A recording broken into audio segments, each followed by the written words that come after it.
Estimadas hermanas y hermanos, el texto sobre el que vamos a reflexionar brevemente hoy está en el Evangelio de Mateo, capítulo 10, versículos del 40 al 44, y dice así: El que los recibe a ustedes, me recibe a mí, y el que me recibe a mí, recibe al que me envió. El que recibe a un profeta porque es profeta, recibirá igual recompensa que el profeta. Y el que recibe a un justo porque es justo, recibirá igual recompensa que el justo. De cierto les digo que cualquiera que dé a uno de estos pequeñitos, aunque sea un vaso de agua fría, por tratarse de un discípulo, no perderá su recompensa.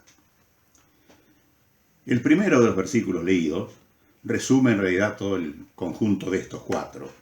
El que los recibe a ustedes, me recibe a mí, y el que me recibe a mí, recibe al que me envió. ¿Cómo puede ser esto? Que el que recibe a ustedes, está hablando a los discípulos, me recibe a mí. Nos está hablando a nosotros, somos sus discípulos. ¿Cómo es posible que nos recibe a nosotros, también recibe a Jesucristo? ¿Qué realidad tiene esto? Tiene la realidad de la fe. Porque nuestra experiencia de fe consiste en tener a Jesucristo.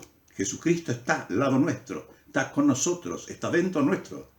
Y nosotros estamos con Jesucristo, al lado de Él, dentro de Él.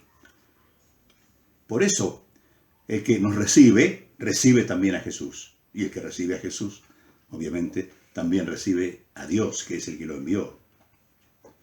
Porque como dice Pablo, una vez que estamos en la experiencia de la fe, no vivo ya yo, sino que vive Cristo en mí. Es decir, mi vida no es la vida de un individuo, es la vida de una dupla, Jesucristo y yo. Por eso el apóstol puede decir, vive Cristo en mí. Somos inseparables a partir de la fe. Entonces, cuando decimos yo, hombres de fe, personas de fe, estamos diciendo Jesucristo y yo. Precisamente con relación a esto, unos versículos antes, en el mismo capítulo 10, los versículos 32 y 33, Jesús había dicho: cualquiera que me confiese delante de los hombres, yo también lo confesaré delante de mi Padre que está en los cielos. En cierto modo está diciendo lo mismo. Estoy con ustedes, estoy al lado de ustedes, estoy dentro de ustedes, somos una sola cosa. Pero ¿cómo es esto de confesar a Jesús? ¿Qué significa? El acto de confesar, la acción, la confesión, dentro de las expresiones de la fe cristiana, está muy inserta, está muy comprometida.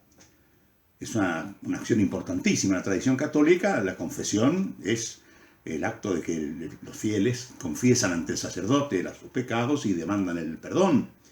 Y en la tradición protestante la confesión es un momento del culto, cuando confesamos ante el Señor nuestros pecados y pedimos el perdón.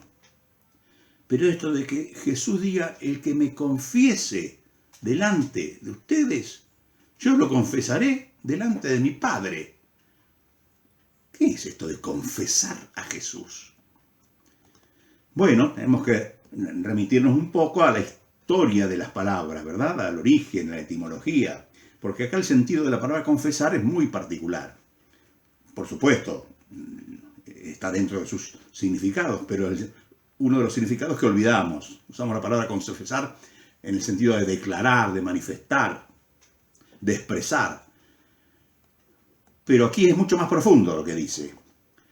Miren, la palabra hebrea que origina esta palabra, a través del latín da confesar. Y a través del griego da homologar. A través del latín es confesar, a través del griego homologar. ¿Y qué significa homologar? ¿Vieron cuando los gremios firman convenios, renuevan las paritarias y se ponen de acuerdo? Pero eso no se pone en vigencia hasta que las autoridades del gobierno no homologa el acuerdo. ¿Qué significa homologar? Significa simplemente decir lo mismo. El gobierno, al homologar un acuerdo, dice, el gobierno dice lo mismo que dicen los que firman el convenio. entonces constituye una garantía. No es necesario hacer una ley especial. Bien, acá Jesús dice, el que me confesare delante de ustedes, yo lo confesaré delante de mi Padre. Es decir, el que homologare delante de ustedes, es decir, el que diga lo mismo que yo lo homologaré ante el Padre. Yo voy a decir lo mismo que Él delante de mi Padre. Confesar. Confesamos a Jesús quiere decir que decimos lo mismo que Él. Esa es la expresión de la fe. Damos testimonio de Él. Vivimos con la vida de Él. Eso es lo que acá quiere decir la palabra confesión. Decir lo mismo. Si decimos lo mismo que Jesús, nos identificamos con Jesús. Entonces Él va a decir lo mismo que nosotros delante de Dios. Él es la garantía de nuestra confesión. Él es la garantía de nuestra palabra. Es la garantía de nuestra vida. El que los recibe a ustedes, me recibe a mí. Y el que me recibe a mí, recibe al que me envió. El que me confiesa ante ustedes, yo lo confesaré ante el Padre. Hermanos, hermanas, confesemos a Jesucristo. Y estemos con Él. Cuando nos reciban, recordemos, no nos reciben a nosotros solos, a mí solo, a vos sola, vos solo. Nos recibe a dos, porque estamos con Jesús.